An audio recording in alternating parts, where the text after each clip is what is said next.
Boa tarde a todas e a todos. Eu son Ramón Piñeiro, Chito, da Central Folk, que entre outras cousas facemos libros, facemos música e nacimos aquí en Lalín, hai 25 anos, no Conservatorio de Música Tradicional de Lalín. Ali foi onde coñecí a Benxamín Otero, alumno de Zanfona, verdade? Ali coñecí a Celso, o sea, con estas cousas maravillosas que facían no parque, ali coñecí a Caje, e, en fin, o sea, hai algo de Lalín, hai moito de Lalín na folk que estivemos 7 anos aquí. E a verdade que estamos super contentos de regresar, de encontrarnos con vellos amigos e con dous proxectos. Este, Tocadoras do Val do Dubra está saindo de Santiago hacia Carballo, verdade? Pois é un traballo pioneiro de Carlos Rey, que é un deses folcloristas que nos anos 70 xa comezou a facer recollas de campo, cando Dorothy Schubart, que estivo aquí en Lalín, no Conservatorio de Música Tradicional de Lalín, por certo, e estivo 10 anos dedicado á zona de Valdodubra. Fixo unhas grabacións extraordinarias que por motivos da vida quedaron aí paradas durante muchísimos anos e contactóunos aí un pouco na altura da pandemia, unha chamada así un pouco alarmante de Chito, vou morrar! E entón, ainda está perfectamente de saúde, non sei se da cabeza, pero nos dixo que tiña que sacar este material para adiante, e a verdade que é un material sensible, valiosísimo, interesantísimo, e bueno, pues montamos unha equipa de traballo co propio Carlos, con David Fontán, que é profesor na Universidade de Historia Rural, con Lucía Santiago, que é técnica de Patrimonio Inmaterial, e con Ben Xordero, que é o transcriptor desas partituras. O oficio de transcriptor é unha cousa moi invisibilizada, un traballo moi especializado e realmente complexo, e hai moi pouca xente, do meu punto de vista, que teña o criterio que ten Benxa en este país para poder abordar este tipo de materiais. Estamos super orgullosos de que acceder a facer parte deste proxecto e, por suposto, queríamos presentar este libro aquí en Lalín con ele. Este foi un pouco o orixen desta idea de vir a Lalín, e polo medio do camiño pois apareceu o poemario Arte Menor de Susana Arís, unha extraordinaria poeta que todos coñeceis e tedes todos os seus libros, menos este, e que ela, como Carlos Rey, naceu en Vila García, pero ela é da Estrada, do Foxo, verdade? É da Estrada, e trazou aí un libro, un poemario disidente, como a súa obra, no que hai unha protagonista, eso sabe contar a ela, que entra en un contexto rural, en un grupo de pandereteiras, pero realmente non lle interesa, ou non é que non lle interesa, o que lle interesa son os descansos, os ensaios, cando falan as mulleres entre elas, e de alguma maneira é unha creación contemporánea que dialoga perfectamente, pensamos, que con Valls Dubra. E cando pensábamos en vir aquí a Lalín para facer a presentación, pois, bueno, saliu un nome que todos queremos e coñecemos e admiramos, que é o de Celso, porque pensábamos, Susana decía, bueno, eu que en todas as presentacións, na Estrada estiven con Mercedes Peón, en Santiago con Felisa Segade, na Mariña con Xente Reina, qual é a pandeireteira de Lalín? E a pandeireteira de Lalín se puse Celso, non? E entón, aquí está con esas conversas entre os ensaios e con ese imaginario de Zobra que reparte por o mundo adiante. Entón é un privilexio tamén telo, estamos moi felices. E pola miña parte nada máis, estes son os libros e aproveitei para traer así un muestrario das cosas que facemos, porque non todos os días non temos acceso a grandes medios de comunicación nin esas cousas, e polo menos que os besades e que preguntedes e incluso que compredes, hai TPV, sempre o digo, e pola miña parte nada máis. Por favor, gracias por vir.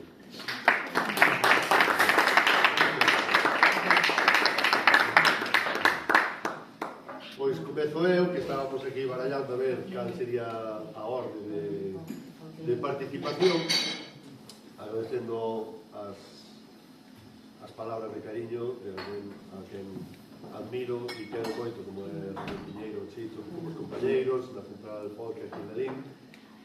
E recoñezo que do que aprendín moitísimo e do que, por suposto, do meu paso pola Central aprendi moitísimo, pero tamén compartindo experiencias. Non é o primeiro traballo que facemos xuntos, Chito, e espero que tampouco sexa o último. E contovos un pouquiño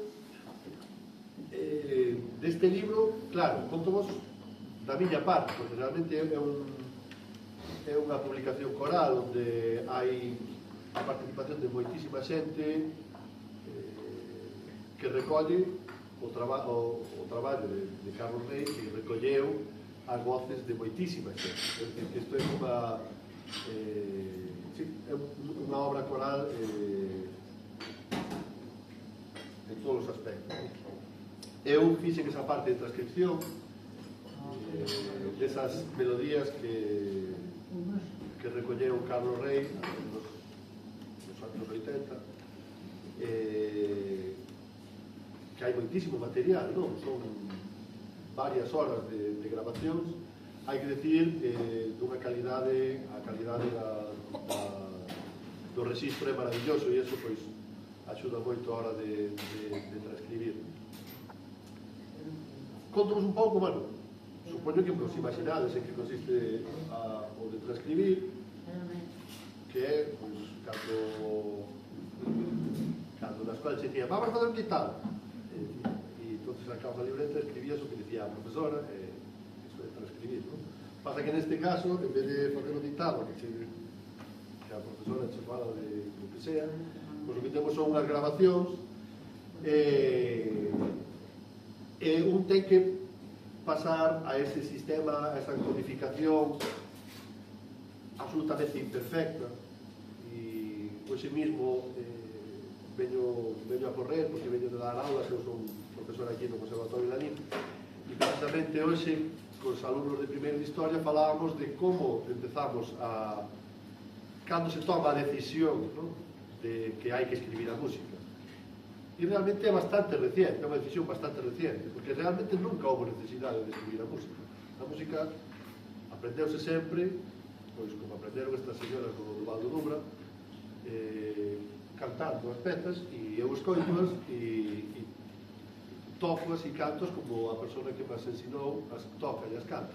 E isto é algo que foi así moito tempo, non?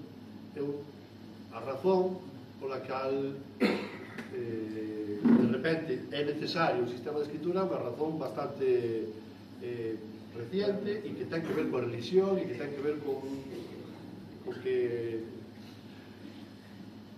dixeron o Espírito Santo baixou en forma de paloma, pousouse no ombreiro do Papa San Gregorio e cantoulle un cento de melodías, e dixo, a partir de agora hai que cantar estas melodías.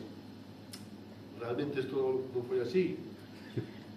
isto non foi así, pero foi un pouco a justificación que buscaron dende a Iglesia para que os monxes aceptaran esa imposición de ter que cantar esas melodías, non? Pero eran moitas e non era fácil acordarse de todas. Ese sistema que hasta ese momento non servía para aprender as melodías, ahora non nos servía porque eran moitas, que había que aprender e había que buscar un sistema que nos axudara a recordar. E aí iníciase un tránsito, non? Que vai evolucionando e vai cambiando co tempo según as necesidades que vamos tendo. Pero, insisto, é un sistema que ten bastantes fallos e que non admite, bueno, que nos complica moitas veces a cousa. Non é fácil transcribir algo, non? E implica sempre renunciar a cousas. O bo que temos é que este libro se acompaña con un CD que, para a xente que non recorde, era un obxecto plano, circular, que se ponía nunha caixiña e reproducía básicamente a música que tiña recollida, non? Entonces, o bo que temos é que temos as grabacións, unha selección, porque non collía todo o material que está grabado, pero si temos unha selección fantástica de melodías, non? E de varias desas melodías, pois, está a partitura que eu fixe desa recollida. Pero, insisto, é un traballo que implica, pois, tomar decisións, porque o sistema non se adapta, non está feito para transcribir este tipo de melodías, está feito pois, para que Beethoven escriba a sinfonía de Beethoven, que coincide que é de Beethoven, pero non está feito para eso. Pero sí que é interesante, e si ten unha parte interesante, porque nos permite comparar, nos permite achegarnos facilmente a melodía, nos permite, a ver como sona isto, non? Ou nos permite tomar decisións a partir quer decir,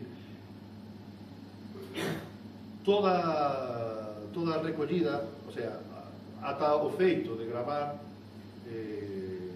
é unha intervención. No momento no que gravamos, estamos ali, estamos modificando o xeito no que esa persona canta, non recollemos todos os matices, eso xa é unha intervención. No momento no que eu escoito esa peza e a transcribo, estou intervindo. E eu estou cada vez máis a favor de que as intervencións son interesantes, non? Porque as intervencións permiten que pasen cousas, que haxa erros. Unha das miñas músicas favoritas, que é o Miserere de Allegri, conto, isto non ten nada que ver con o libro, pero conto, porque eu se veño así, como estou ainda coa bolsa de estudar a clase, conto. Buscade o Miserere de Allegri, é unha peza fermosísima. Era esta, se non me equivoco, a que tiña o Papa guardado baixo chave. Todo isto son lendas, pero as lendas, eso, sabes, penso moito, dá igual que sean certas ou non, son bonitas, eu conto como se conta habitualmente, como se fabulou moitas veces desto, non? Porque me parece unha historia fermosísima.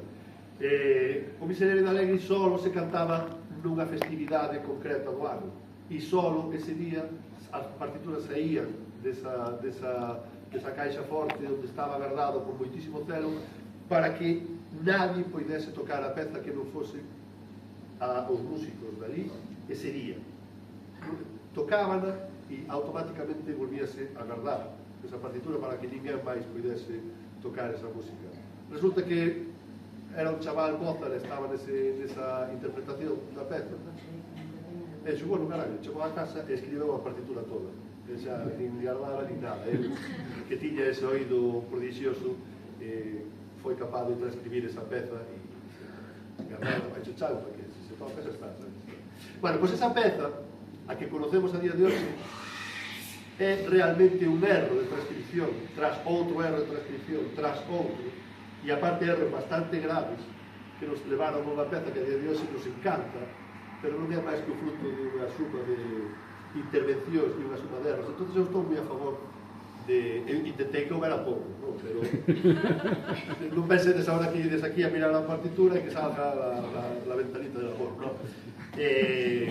Intentei seguir os meus criterios e seguir uns criterios musicolóxicos que están firmes e concienciudos, pero sabendo que no camiño se iban a quedar moitas cousas. O bo é que tedes a partitura que eu fixen e tedes a grabación.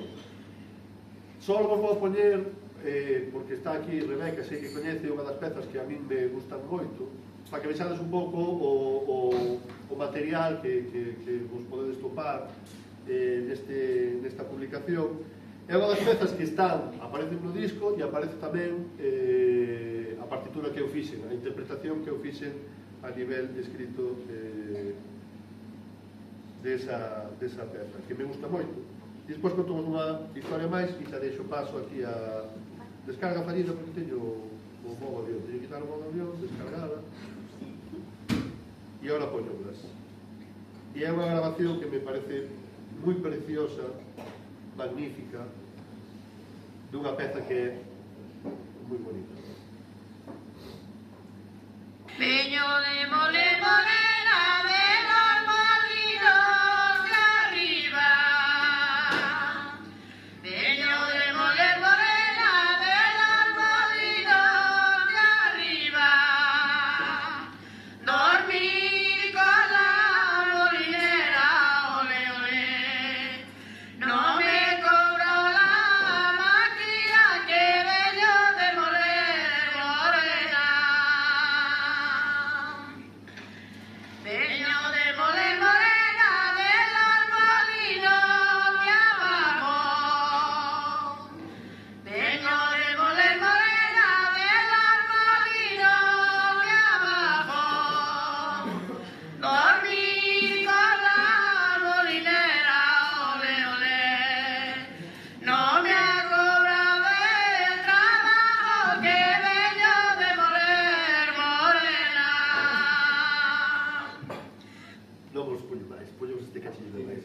Vedes que a calidad das grabacións é maravillosa, elas cantan dun xeito que a mí me fascina, pero, insisto, hai matices en este xeito de cantar, hai matices en todo isto que transcenden a eses códigos estandarizados que temos das transcripcións e que temos que ver de que maneira reflexarnos, non? Porque unha veces pode pensar, esa nota cantou un pouco máis larga porque estaba, que sei, estaba pensando, e a veces é así. Pero hai veces nas que, e isto é moi bonito, recordo nunha das pezas que estaba transcribindo de noite, e claramente creo que era no segundo verso, había unha nota que desplazaba eso que nós chamamos compás, que é unha cosa que existe na música tradicional, que é moi popular, non é un invento solo da música académica, pero que claramente en ese momento esa nota como que se facía máis longa, non? E un ten a tentación de decir, bueno, fixo máis longa por lo que sea. Pero de repente dixen, espera, porque na seguinte copla volve a facela aí máis longa, non? E na seguinte tamén, e sempre é no mesmo sitio, non? E entonces empezas a medir e dis, non, é que non só a fai máis longa sempre, sino que ademais faina sempre o mismo máis longo, quer decir que entonces dis, non, aquí hai unha intención de facela así, polo que sea. Entonces, ese tipo de cosas, ese tipo de descubertas que a non están facendo transcripcións, pois son moi bonitas e gústache que aparezan aí, non? Xa digo, é un traballo que invito a que leades o libro porque se fala moito de como se grabou, hai entrevistas, bueno, hai a miña parte, xa digo, é moi pequena, ven aquí ao final e son estas partituras, intentei escribir tamén a parte das percusións a veces, veñen as letras, bueno, é un traballo tal. Pero, eso, que hai moita máis cosas, non pensedes que ides comprar un libro para o solfeo aí, para chegar a casa e tocar, non, hai moito máis material, hai un montón de cosas interesantes e, como sei que me estendo moito, contovos unha cosa pequeniña, breve, moi breve. Unha das cosas que me fascina e que os que me escoitades habitualmente, sabedes que sempre non, pero toco moitas veces, e hoxe non o fixe, toco unha peza que chama Por que non hei de cantar, que chama así, bueno, e é como se chama o libro. E é que a recollida, onde eu escoitei 1000 veces esa peza, e que a utilicei como base para tocala eu, está nestas grabacións, pero non está no disco. Entón non la podes escoitar aquí. A transcripción si a fixe porque me pideu David Fontán a última hora, que non iba a facer. Dixo, me fai a transcripción, porque está ben que estea a transcripción, pero non está, non, ao final non puxendo, non se puxo. A ver se agora de repente como. Entonces, o Por que non hai de cantar non está a transcripción que eu fixe, pero é moi fácil de localizar, se buscades topades esa grabación da Avenida de Bembibre cantando o Por que non hai de cantar. Por que non hai de cantar mentras non teño pesar, non? Mentras estou alegre. Así que cantade, estar alegres, que deixo vos con Celso e Susana que van a falar largo de mí.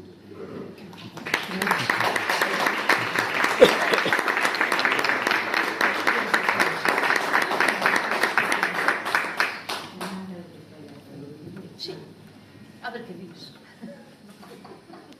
Bueno, moi boa ser unha pregunta para ese a mí. Vai. Sí, porque dixo que era mentira de San Gregorio, que lle veu o Espírito Santo pousarse e que lle... No, digo que perdón, non é mentira, é esa historia. Eu teño unha dúbida, non entro no da verdade ou non mentira. Ese canon, como era tan extenso, esas pezas tuveron que transcribirlas.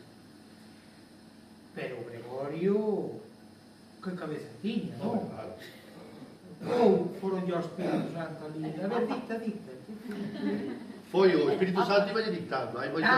Editou e ele foi transcribindo. Que realmente non é verdade, pero si hai moitas... Non sabía escribir. Hai moitas... Non, música non, pero si hai moitas imaxes, hai moitas miniaturas onde sale o Papa San Gregorio coa paloma no ombreiro, cantando yo ao oído e ele escribindo todo o que era de cantaba, que era parece preciosísima esa imaxe do paxaro dictante, non? É moi bonito chamar de paxaro o Espírito Santo. Bueno, que eu son... Iso si é literatura oral completa. Eu me tieto de curar aquí con o música da mar. No, claro. Bueno, baixou o paxaro. Bueno, claro, posso só decir cousas bonitas. Esta mañá, sí, xa non son pandeirita. Esta mañá, como Camilo tomar un café, e xuntouse o Sanedrín, o grupo de amigos de Caspatín. E, bueno, iso nunca verás unha ópera construída alrededor de que tempo fai hoxe. Iso é dado por unha Biblia, da que eu escolli un parágrafo na máis. Entrou Luís Baldomero e preguntaronlle: Luís, e logo non fuches hoxe de caza? E dixe Luís: teño o can enfermo. Estaba moi mal a mañá, non sei se vos levantastes unha hora así, de ver como estaba o día. Estaba moi mal a mañá, pero Caspatín non estaba. E entón, ele despois puxe a louvar o can, e entón falaban dos cans, dos Caspatín, os cans para lá. E entonces dixolle, creo que foi Carrizo, dixolle: mira, Luís, hai cas que son máis listos co dono, ti non tens ningún deses.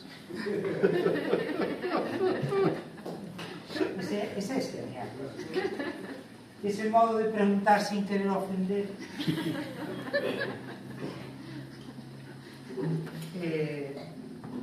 Vou empezar polo final de todo, porque me acaba de dar o final aquí para presentar este libro fenomenal. Ele acaba de falar dunha peza coñecidísima, que é porque non hei de cantar, porque non hei de cantar, porque nei de andar alegre, mentres non teña pesar. Bueno, pois hai un libro, un documental das mulleres de Zobra, elas cantando e contando a súa vida, pero como cantareiras. E o título dese documental é Por que non cantades todas? A copla inteira é Por que non cantades todas? Por que non cantades todas? Unhas porque teñen jargo e outras porque son señoras. E entón xunta moi ben, acomódase moi ben a este libro de Susana Arís, porque por unha parte é porque non hei de cantar, título personal, aí la forma de preguntar se ela quería vir cantar, tocar, aprender a tocar a pandeireta, personalmente a ela, e ali eran moitos átomos, persoas, pero despois é porque non cantades todas, e o final é iso, se algo se logrou foi cantar entre todas. Entón, eu vou ler primeiro un textiño pequeno dun libro que estaba lendo 10 minutos antes de vir para aquí. E ás veces cadranme cousas así moi ben. Sí, estaba lendo un libro de Franz Hessel, Berlín Segredo, en la página 27, de Clemens Kestner, catedrático extraordinario de Filoloxía da Universidade de Berlín. Chegou ao mediodía á casa, viña de dar as súas clases.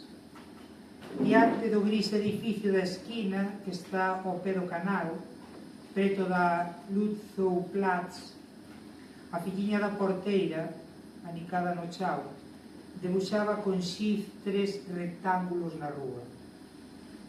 Ketzner parou e observou como a nena escribía no primeiro campo. 0. E no segundo, inferno. E no terceiro dubidou. E que vas poñer aí? Preguntoulle Ketzner. Mundo, quizáis. Non. Templerhof ou Lichterfelde, que son 2 barrios de Berlín. Iso é este libro. Entre o ceo e o inferno coloca unha aldea. Dalle toda a importancia. Entón, eu esta presentación, que por certo me preguntou, aí cando che, díxeme, ainda acabaste a ler o libro, é unha acusación, ainda acabaste a ler o libro. Sí, pero díxenlle, non, o libro xa estaba lendo hoy. Pero díxenme, eu gustouche. Dixen eu, home, claro, se non me gustara, pero sí que me gustou e gustoume moito, e quero que quede claro xa de principio. Para que poida parecer moi técnico o que vou dicir, é porque me gustou, me pareceu moi ben aquele. Entón, eu esta presentación vou na facer en 4 partes, breves todas, como di Benxamín, breves. O lugar, o territorio, o hábitat, despois con quen, despois en que momento, e ao final botar contas. O lugar, o territorio, o hábitat. Este libro é nunha aldea. Todos temos xa no imaginario, é parte do imaginario colectivo, social, noso, do noso tempo, falar de, como se chama, a España baleirada, o rural abandonado. Isto xa forma parte da nosa linguaxe. Dinasta aos adolescentes, non? Eu vivo no abandono. E vou vos contar unha experiencia que eu tive en Cercio, no colexio de Cercio. Chamaronme para facer unha sesión de contos e o día anterior facer un pequeno obradoiro sobre narración oral. Entón eu cheguei con saber a inocencia, que supoño ver como é que charo aos sitios, e pregunteilles aos nenos e ás nenas, que eran 25, onde había tesouros en Cercio. Ninguna sabía decirme de ningún lugar, do lugar onde vivían, de onde eran, onde se criaban, onde había tesouros. E a mí iso pareceu un atraso cultural dos máis grandes deste mundo. Parece que o territorio non importa. Pensemos en Palestina. Queren quitar a terra, collerte a terra. Para iso mátanos a eles, e mátanlle a cultura, inferiorizan, pero o que queren é a terra. Por lo tanto, aunque vivamos na era de internet, que podamos estar como a certos xaponeses metidos nunha habitación pedindo comida, traballando online e non saindo nunca, a terra sempre é da que imos falar, e é onde imos nacer e onde imos estar. Entón eu dixen aos rapazes e as rapazas, ir á casa e preguntar onde hai tesouros aquí, ou onde apareceron, ou onde se sabe, se falou que podía haber. E o día seguinte viñanme con cada súa historia de tesouros. Algúnas eran a mesma, son lendas, entón algunhas repetíase, pero en total había unhas 16 historias de tesouros. Entón fixemos unha cousa moi sinxela, collemos un folio, isto faise con Google Maps, unha foto, localizámolos sobre o territorio, tan. Despois saímos á ventana, entón iban dicindo, non, é por alá, non, é alá, é acá. Dun día para outro, o territorio seu, no que vivían, pasou a ser significativo. Pasou a ter importancia, gracias a Deus, aos tesouros. Este libro fala tamén do mismo, fala moito do desarraigo, de acabarse, pero fala deso mismo, de que ela, a escritora que está aquí, non por un motivo calquera se foi vivir a unha casa, non lle valeu facer unha nova, senón que refixe unha casa bella nunha aldea, se foi vivir para esa aldea en concreto, por moito que haxa estradas e se veñaban, pero este libro escribeu con xente dele. Iso en canto ao lugar, o territorio, o hábitat. Despois está o con quen. Todo está aquí neste libro. Decía a miña avoa, e eu non a entendía cando, porque miña avoa Carmen decía moitas cousas que decía seu pai e que decía súa avoa, e que eu, como sempre fui algo parvo, tardei moito en entender, porque eran cousas referentes á vida. Entón decía, onde vivan 100 vive ti tamén. E dicía outra cousa, que lle dicía seu pai, unha mosca soa non fai bravo. Son dous ditos antigos que teñen moito que ver co que a xente quería. Estes son os motivos polos que as cidades se enchen. E a día de hoxe as aldeas se baleiran.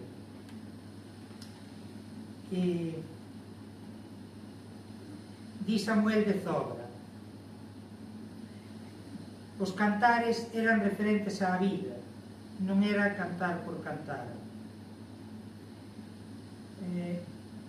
Referentes á vida deles, nese sitio. Eu que aprendí a cantar e a tocar, podese decir, en Zobra, é moi curioso, porque a mí cando dixeste, non, quen é a pandeireteira de la vida? Celso. Bueno, pois eu digo o mismo que di a xente que eu admiro en Zobra, Samuel, Hortensia en paz descanse, Celsa, Doceredo, Amparo.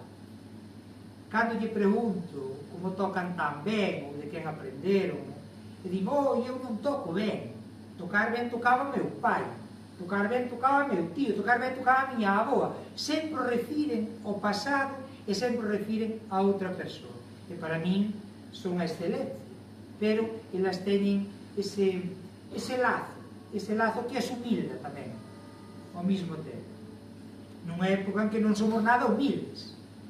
Telo en conta, teña cuidado esa partitura na caixa forte, como se entere Rosalía, xa no próximo disco se chufla. hai unha cousa moi bonita neste libro. Ti presentaches na estrada con Mercedes Peón, non? Aquí aparece Mercedes Peón, aparece referido ao lugar da televisión de Galicia, e hai uns versos que din así que, falando dela, din as vellas que están falando: si, cando iba ao luar tiña cabelos como as mouras das fontes e levaba velliñas botar coplas. É fabuloso ese lazo, porque para esa xente, decir, si tiña o cabelo como as mouras das fontes, para nós pode parecer unha irrealidade, pero para esa xente era unha realidade. Cando veu o xogo eu sempre conto, Pokémon GO, que decían que despois dese xogo se acabara a historia, o sea, despois dese non iba a ser posible facer nada que nos entretuvera máis, nin que fora máis magnífico que eso.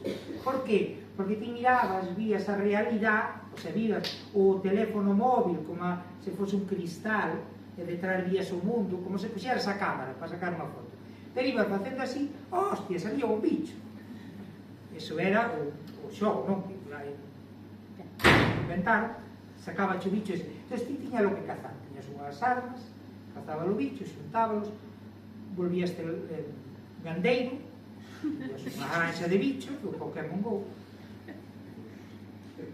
E cando eu era neno, meu avó, que era un home moi serio, dixo un día, eu estando no Carrio Carvacas, un día vi unha galiña de ouro con pitiños de ouro, fun atrás a ver se a collía e meterose por buraco. Esa era a súa realidade. Aquí na porta da iglesia, onde nace o afluente do río Pontiñas máis grande que hai, nacía, cando estaba aberta a discoteca Campos, que baixaba a Mocedade, orinaban aí nesa esquina, e baixaba a orina directamente, víalo o domingo pola mañá, será no Brao, no inverno nunca se confunde ca auga, pero no Brao vías e podías ir hasta o Regueiriño, o río de orina, desde esa esquina, tanta xente iba á discoteca daquelas, pois había 5 mozos sentados xogando ao Pokémon GO, e eu pasei e conocín a un e dixenlle, que? Hainos. E dixo, e eu dixenlle, mirando para a iglesia, non, aquí sempre se debe. Gustoume moito o tratamento ese lingüístico, de sacar en que momento é este libro. Pois é no mismo momento en que Emilio Araújo trouxo a unha artista post-punk alemana que se chama Helena Eriksson, e trouxo a vivir coa súa ama, con Isolina Kumar. Entón, durante 2 semanas, creo, estuveron dormindo na mesma cama, porque non había 2 camas, e ela vivindo na aldea. Nin Isolina Kumar sabía alemán, nin Helena Eriksson sabía galego, pero entendíanse. Entón, Emilio Araújo fixo un libriño coas pláticas que tiñan entre elas, o que unha lle decía, a outra lle contestaba, pensando no que a outra lle quixera decir. Porque o contexto era a labranza. Entonces, claro, se miraba para o burro e lle decía algo, a outra contestaba algo do burro. Por lo tanto, ímonos aproximando á comprensión. E o título do libro que sacou en francés titúlase Je pars, Helena, je pars, que é algo que lle di Isolina Kumar a Helena Eriksson, cando Helena Eriksson se despide dela. Eu voume, Helena, eu vou. O sea, eu acabo. Este é o mundo que se acaba. Pero non definitivamente se acaba.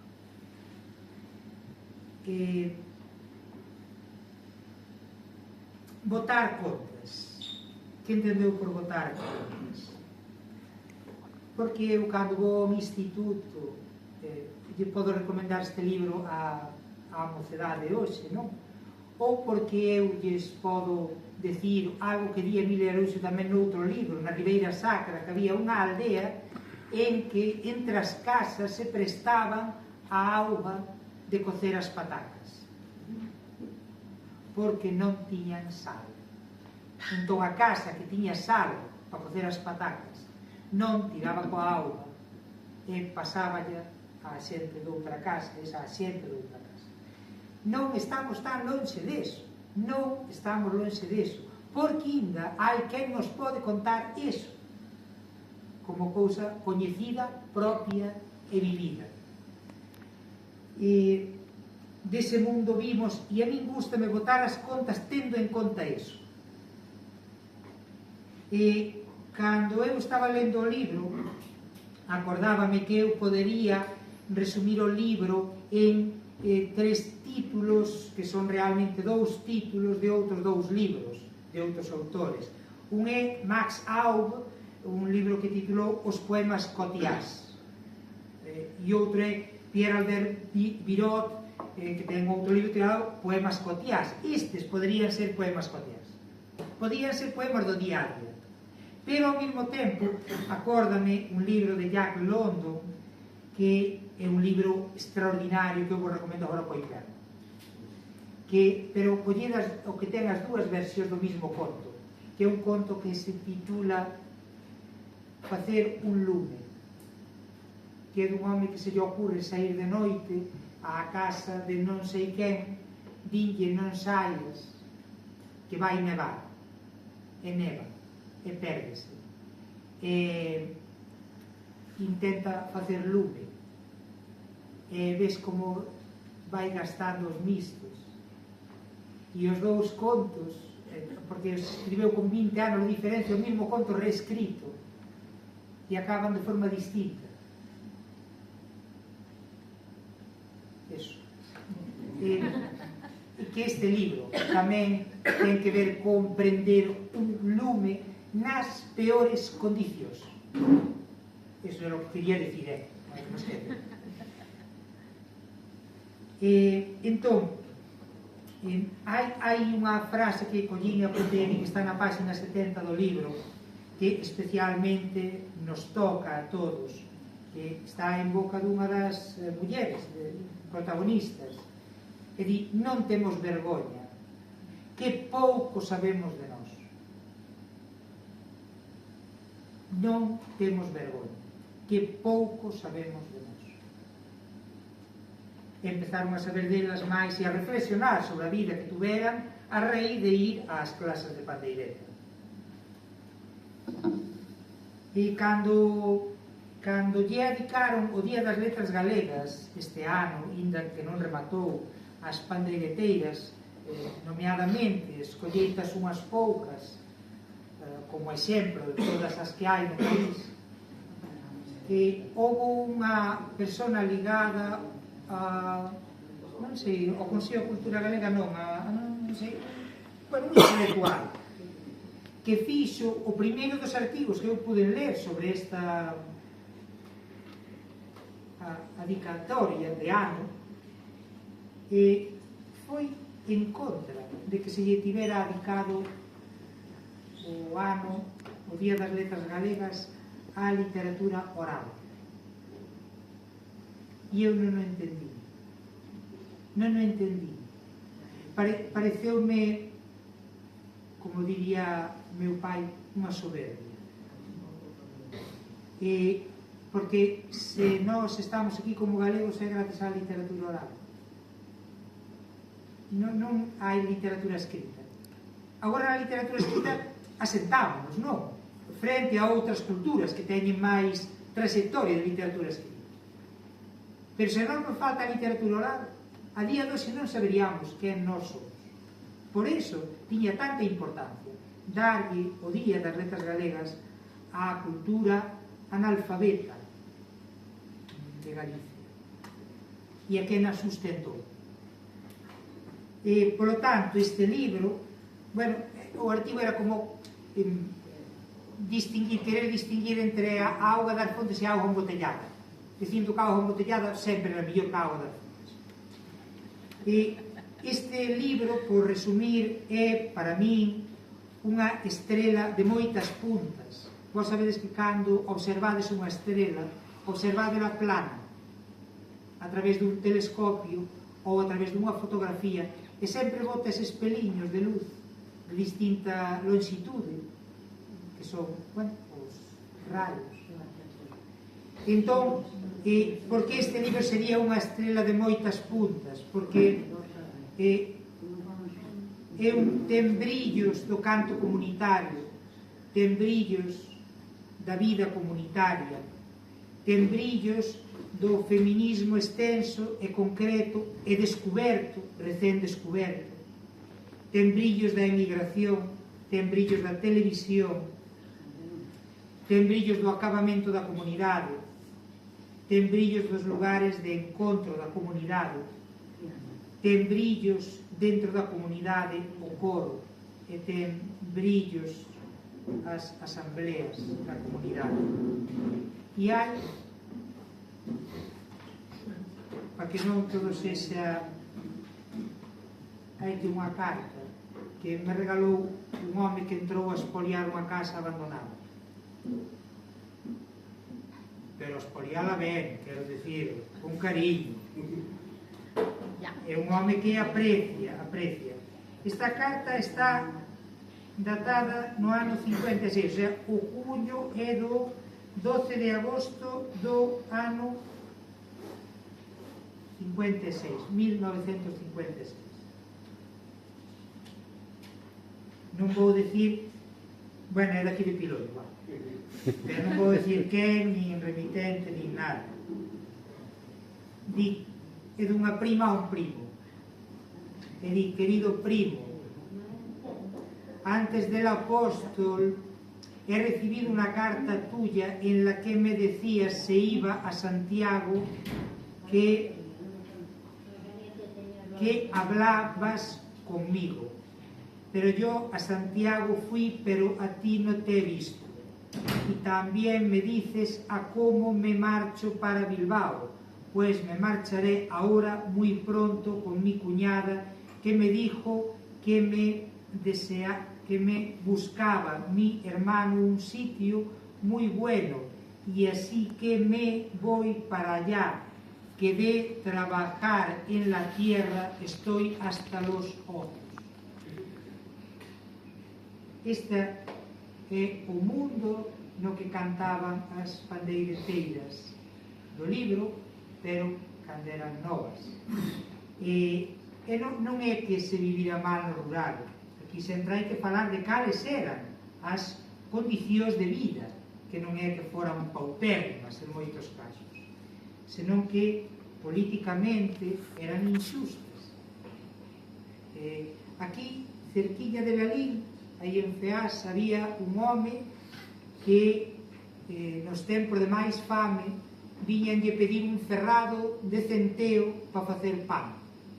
Entón, o ferrado de centeo poñíase derriba dunha leira, tasábase, isto é tanto, ou me devolves en especie, ou me devolve o ferrado, chegada tal fecha, os intereses, ou senón, eu quedome con tal finca, túa.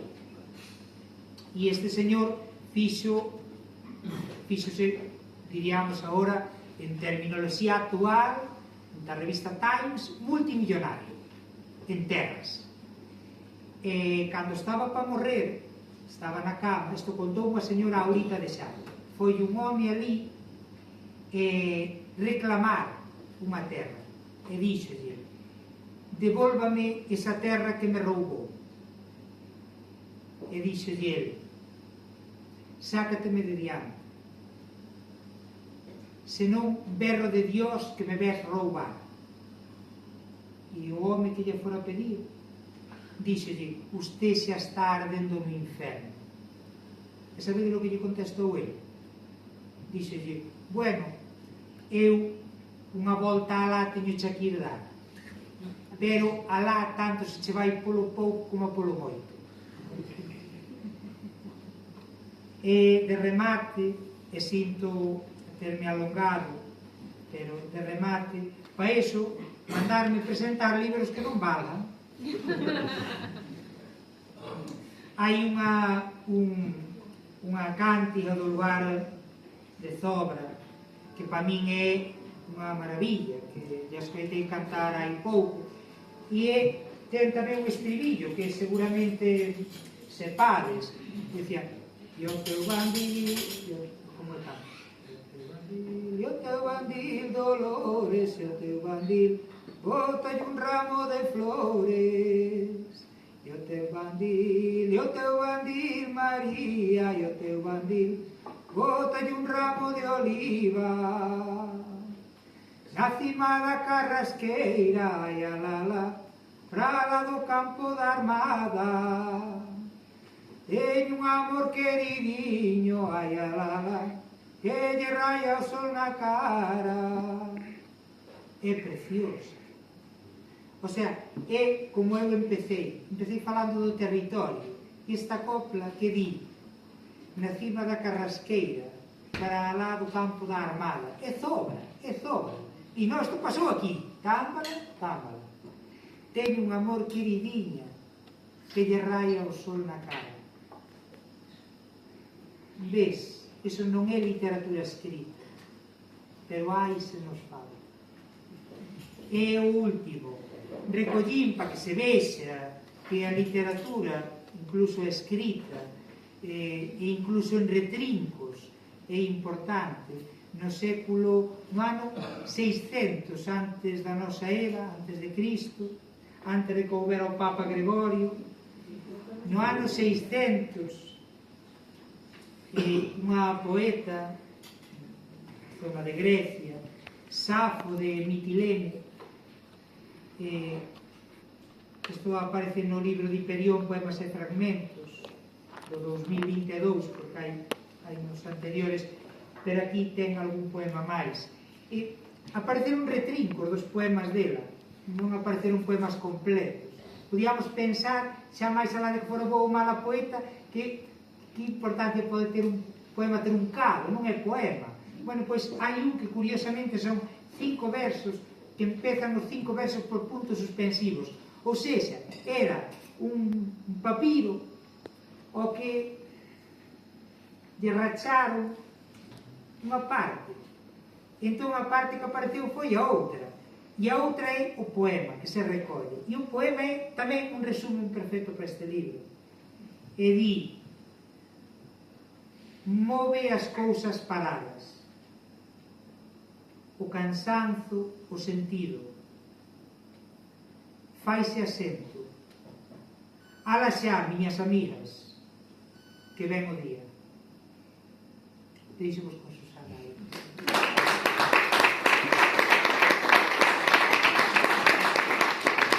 Vou falar pouquinho xa para que non vos aburades moito. Bueno, moitas gracias por estar aquí.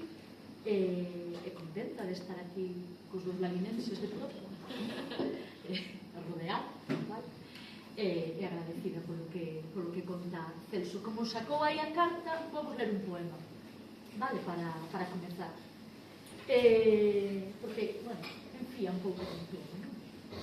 Billete postal, titúlase O lugar, outono de 1970. En Carniña. En Carniña é unha das protagonistas do libro, porque é un libro colectivo, con moitas voces. En Carniña. Van para ti estas potas. Nela esquece o cocido primeiro. Ve a xanela do vertedoiro, ve a cociña nova. Levanta os testos. Un le. Levan fabas e touciño. Costela, berzas, garbanzos, pataquiñas das nosas. Un aljo de galiña para a sustancia. A bilbaína, puxémoslle de nome, Estugarda. Baja está co teu traballo, que chegue a ti a quentura do caldo. En Carniña é unha das señoras que ve a pandereta e andou emigrada en Estugar.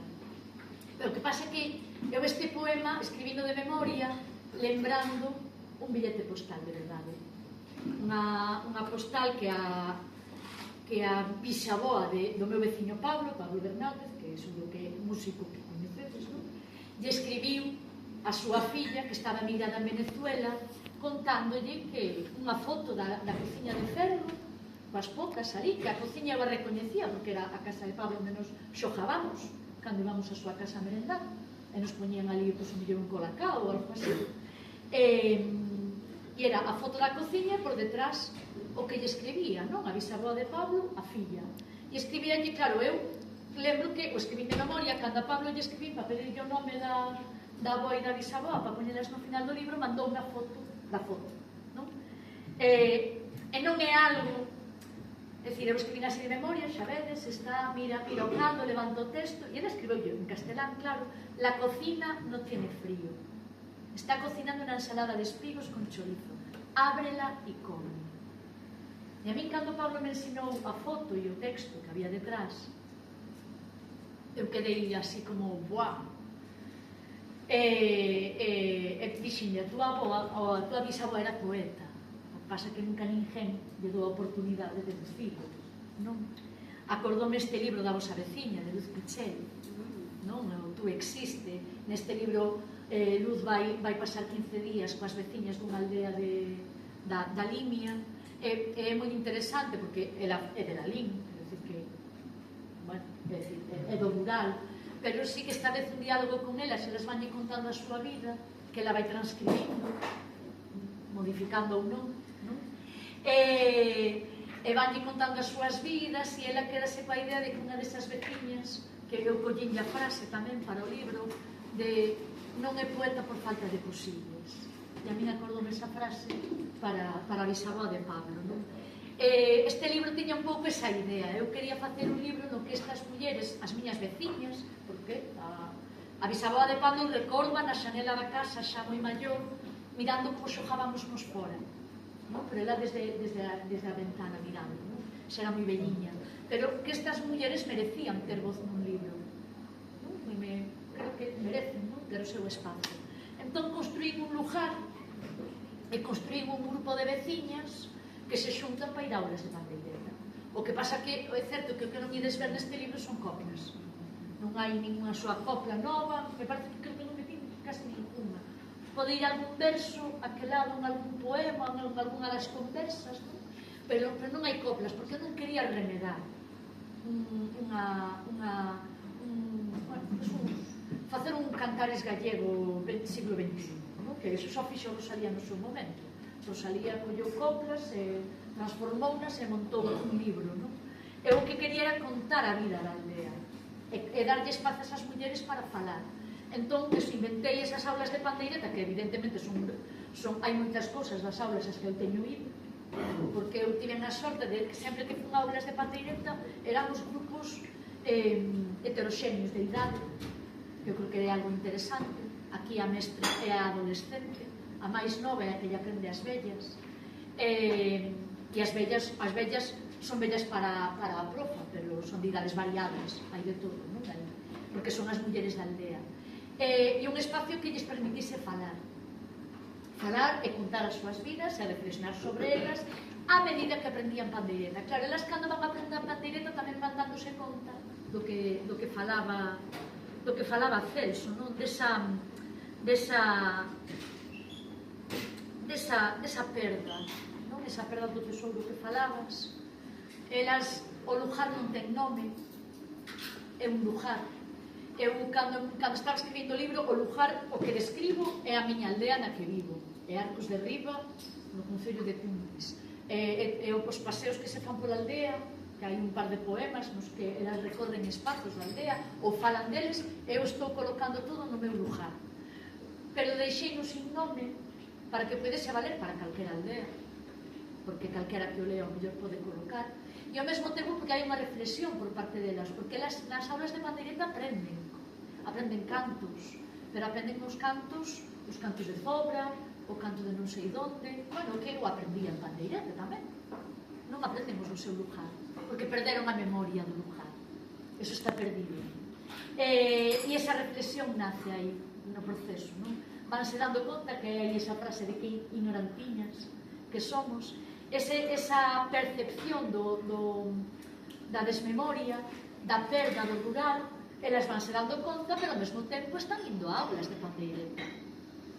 Entón hai esa perda, pero hai unha posibilidade de recuperar. E esa posibilidade de recuperar son elas mesmas xuntándose as veciñas, falando, facendo comunidade, recuperando ese espírito do lavadoiro, non? Porque falan nun momento de que antes se xuntaban no lavadoiro cando iban a lavar, agora non o fan, hai lavadoras nas casas, por sorte, non? Por sorte, pero sí que recuperan esa comunidade, recuperan a través das aulas de pandeireta na escola media, que é algo que se fai. É dicir, que eu creo que é algo que temos que valorar moito no rural, a forza que teñen aínda en moitos lugares os TV Plus, as asociacións de veciñas, que a xente moitas veces se rí das mulleres rurais que van a clase de macramé. Non? Eu creo que aquí a idea era esa, de darlle dignidade a esas mulleres rurais e esas aulas de macramé. Non? As que somos mulleres rurais e vamos a aulas do que sexa só por estar coas veciñas.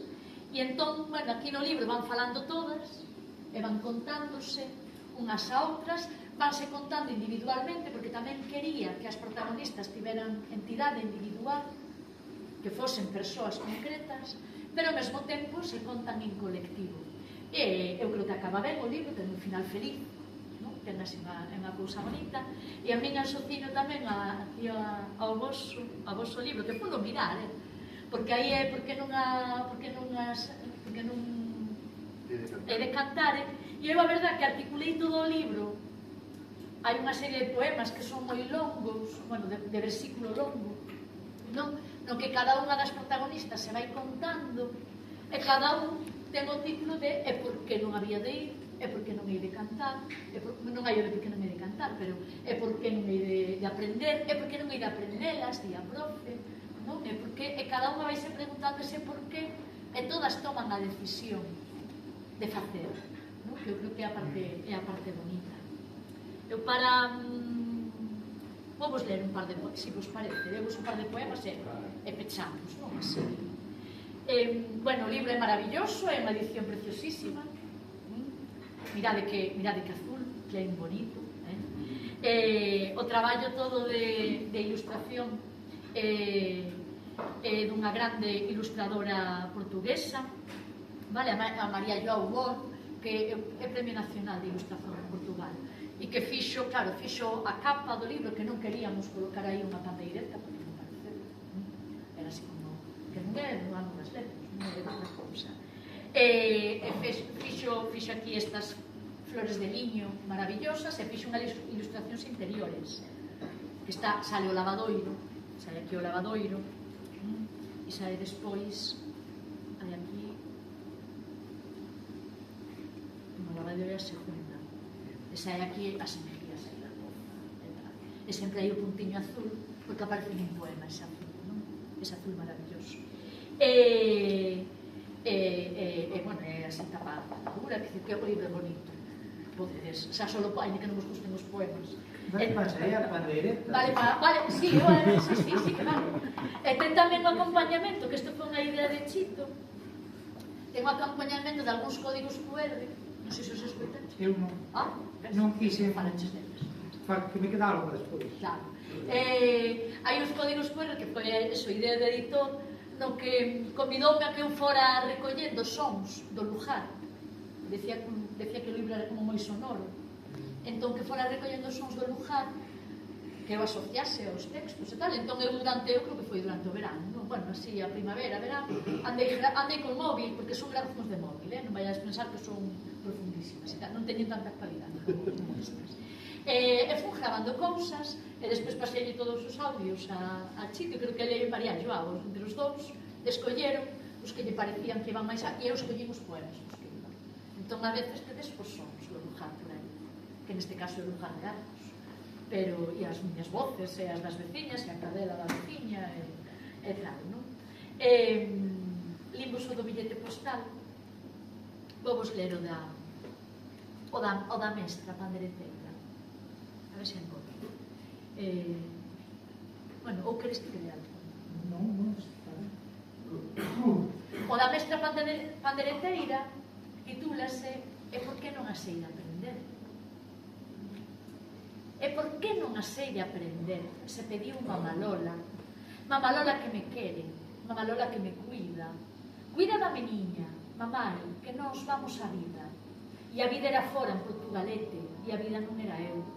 Eu cativa mincha, e Mamalola aprendira comigo ata a Marquesiña, e non chegaba ao banco enorme, en parada de bus, e mans da avoa meu pa, ao parme sempre, Mamalola. Tamén con palabras, palabra máxica, vai. Eu quero ir a pintura, vai. Eu quero ir a ximnástica, vai. E queres piscina? Vai. Eu quero ir a baile. E vai. E non era baile. Era ela me levar, cabaliño paseador, verde Renault 12, de aquí para ali, e ali sentar e facer gancho e prender a radio e aguardar a que a cativa mincha punquease a Ribeirana. Ribeirana, Xota, Miñeira, o paso lento do antigo reino. Reinei sempre para Mamalola e precisaba de dengue e dengue ornaba de ceviches e brillantes lantexoulas. Lantexoulas os seus ollos, en tarefa tan lenta gastos. Gastos en criarme e quererme e uparme sen mecos. Sen mecos. Nunca man en caricia. E o mimo todo o mimo. No eu quero ir a pandeireta. E vai. E fun. E coseulle funda. E soportou o boureo terrible. Terribeis os dedos en cadencia da meniña artista. Se artista cheguei, foi no verde Renault 12 da aboa. Vai. Aprendo-vos, a ti e as túas amigas, Mamalola, mans de neta para vos puntear xotas e muñeiras. E por que non vos ir a aprender?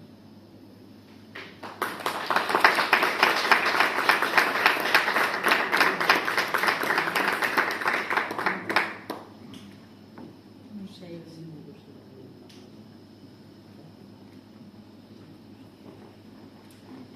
E hai unha personaxe que a mí me gusta moito, que é Fina. Fina, o primeiro que lles di é, pois eu non quero cantar. Entón, o seu poema, ademais, no que empeza contando, di, eu cantar non vos canto. Eu vou a pandeireta, pero eu non canto. Ela vai explicándose por qué. E eu quería metela, porque quería meter unha personaxe que fose a contracorrente e que fose aceptada polo grupo da contracorrente, non? E claro, nunha clase de pandeireta ir a contracorrente e dicir, pois eu non canto. Porque ademais, cando iba a aulas, era habitual que alguna dixera, ai, eu cantar, eu prefiro tocar solo. E a profe sempre, non, aquí cantamos todas. Porque vai xunto tocar e cantar. Entón, coloquei aí a Fina que non quere cantar. Ela ten as súas razóns. E a mí o que me gusta é que as compañeras respetan ese non querer cantar. E ten outro poema no que sai un pouco explicada a razón de por que non quer cantar. Está reconstruindo a súa voz, en realidade. E é un poema que a mí me gusta moito e que liga o libro con unha idea así moi literaria, que é a relación que ten o libro coa Odisea. Porque eu este libro, yo vendín aí a Chito, e o escribín así, como unha escritura, como unha reescritura da Odisea, pero en galego e na Galiza. Ler este libro, Odiseicas, lín Odisea e a Ilíada, lín as dúas. Lín este libro de Carmen Estrada, Odiseicas, chámase, en que a súa teoría é que a Odisea é unha escrita femenina, unha oralidade femenina, despois pasada a escrita que responde ao canto bélico e épico da Ilíada, que sería o canto masculino dos homens, non? E a min gustame esa teoría, se xa verdade ou mentira, a min gustame moito, porque, ademais, a min gustame máis a Odisea que a Ilíada. Ela argumenta de que na Odisea está o canto ao doméstico e que hai moitísimas mulleres que son as que teñen a responsabilidade de manter as casas mentre os homens están na guerra, non? Que en realidad o que se conta iso e non tantas viaxes de Ulises, non? E a min acordoume esta maravilla de libro, digo maravilla porque non vai a ser que despois alguén pense que estou dicindo que non leades este libro, O valo de Manselle de Anxangueira, non sei se o coñecedes, en que Anxangueira fai un canto épico, brutal, rural, no que as veciñas e os veciños de Manselle se xuntan para construir un valo. E el fai ese canto do comunitario e do común, pois iso, na construcción do valo dunha aldea que realmente é o muro de contención do que vai ser un campo da festa.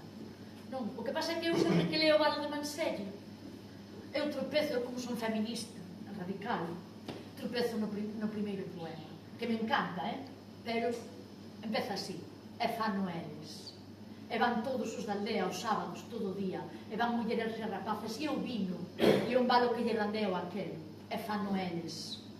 e un pon a luz para a formijoneira, e outro agua para porla, e outro trator, e todos poñen as mans e fano eles. E é todo o poema así, e fano eles. E eu cada vez que o leo digo, e elas? Elas que? Entón eu realmente construí todo este libro decidindo que isto era a Ilíada e isto era a Odisea. E entón están elas contando aquí os seus traballos na aldea en contraposición a Ilíada, que é o valor. Hai que ler os dous xuntos, como os gerecos, a Ilíada e a Odisea. Está construído todo o libro aquí en contraste co valo, e hai referencias cruzadas co libro. Verdad? Que sabe? Sí, verdad. Eu deste xa non me acordo ben, porque eu li hai moitos anos, antes de que saía esta edición. Pero Fanueles está no final. E ao final aluden ao valo, non? Entón, bueno, iso, construín este libro así. Entón, collín a Odisea, bueno, estaba relendo a Odisea cando estaba escribindo isto, e fun copiando. Hai algún verso literal da Odisea, o que pasa que non son donde se espera. E hai algún poema que é casi unha reescritura de algún trecho da Odisea, non? Colocado aquí. E un máis transparente é este que vos vou ler, que é o último e xa comprar os libros. Que é o de... Ai, ahora perdino porque... Que é este de... que tiño marcado.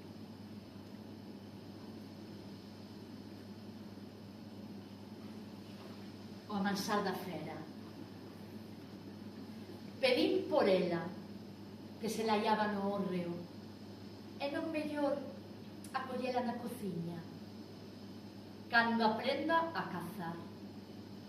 Ferida do xabalí ficara a lúa a cadela mellor.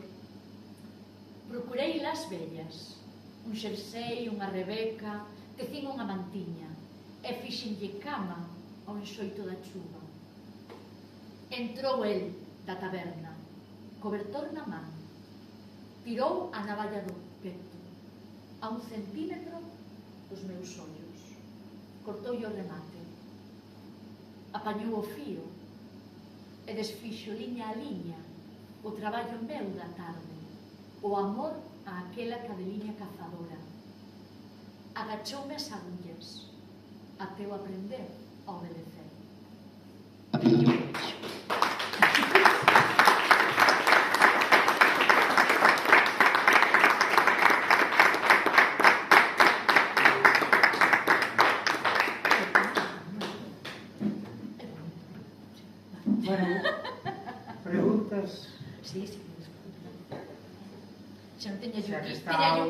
Tiñalle un conto positivo aquí a Celso dos tesouros, porque, bueno, hai uns anos estábamos no club de lectura na altura do Samaín, na escola, e me dixo a meniña, contamos contos de terror, contamos contos de medo. E dixo, vale, isto de que apagas as luces a escuras, coa luz do morro, así contando contos de medo. E eles andaban a contar historias así como moi Halloween e moi americanas, non? Do tipo da motosserra que che entra na casa e tal. Entón tocou a min a volta e eu dixen, vou inventar un. Entón, dixenlle, bueno, vivo ali en Arcos, a sabedes e tal. Sabedes, non sei se dades conta, que subindo da iglesia a Parcos de Arriba está a boca dunha mina, que agora pecharon, e xa dixo, máis, sí, foron os avós. E, bueno, xa ali unha boca dunha mina, non sei que. Eu dixen, así como a quen, Dixen, bueno, pois aí esa mina dixe que é un túnel, que non se sabe se vai para o antigo mosteiro da Mangela. Eu só estaba inventando un momento porque nunca escoitei as aldeas de Arcos, porque non son dali. Entón dixe, hai un túnel que non se sabe moi ben se vai para onde estaba o mosteiro antes ou se vai para o castro, para arriba, para o castro de Arcos. E digo, ai, que iso é verdad que a mí me contou a miña avó. Entón soltou outra, ai, non, está mal, porque a miña aldea é Arcos de Arriba, pero da baixo é Ducío. O túnel está en Ducío, que me contou a miña. Entón, bueno, eu seguín inventando de conta de que quedaron home atrapado, que se lle aparecieron, non foran por ali polo túnel, que xa, bueno, colleron moito medo, porque si recordaban as lendas que llas contaban na casa ainda. Entón sabían a historia do túnel, si que existía en Arcos, ainda existe. O túnel que vai ao castro ou ao mosteiro vello. Así que, bueno, ainda non vai tan mala cousa, non é tan desgraciada. Pues, no, en ese caso no. Madrid. Hai que tenemos aquí eso. Pues non sei, se non tedes nada, vendemos libros.